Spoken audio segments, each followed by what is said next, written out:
Smiletov Show.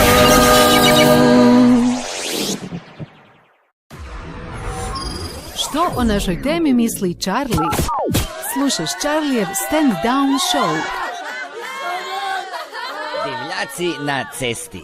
Svi smo ih sreli, da se razumijemo, divljaka ima posvuda, ali na cesti su najgori.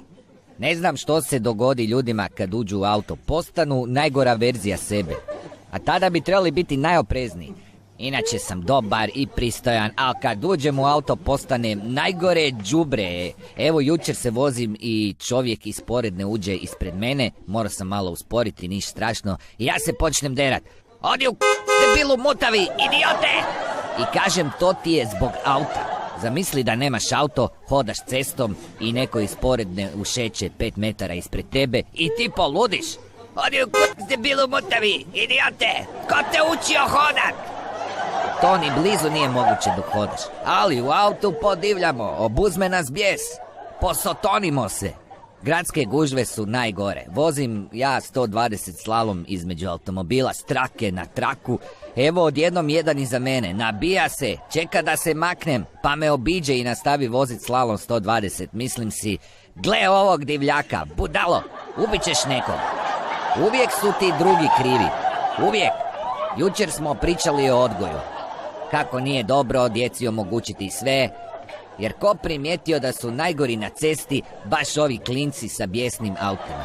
Sinovi tajkuna. Ima 18 i dobio auto koji je mojih 10 godišnjih plaća.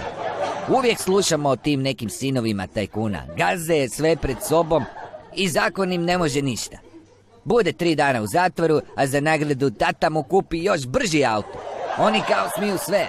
Normalno kad je uvijek dobivao što želi. Ne zna cijeniti ni druge, ni život. Mislim da u tajnosti imaju i neku posebnu tajkunsku vozačku dozvolu. Kao diplomati. Ne možeš mu ništa. Gospodine, na autobusnoj ste pokosili 7 ljudi. Aha, nisam vidio da imate tajkunsku vozačku. Ispričavam se. Nastavite voziti. I vežite se da ne ozlijedite glavicu dok prelazite preko leševa. Tako to izgleda. Toliko ih je da je to cijelo novo tržište. Tekućine za stakla, tajkun i sinovi. Garantirano skida krv sa šajbe.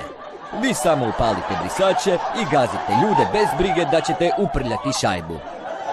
Proizvodi Hoto Entertainment. Kratka pauza, vraćamo se brzo.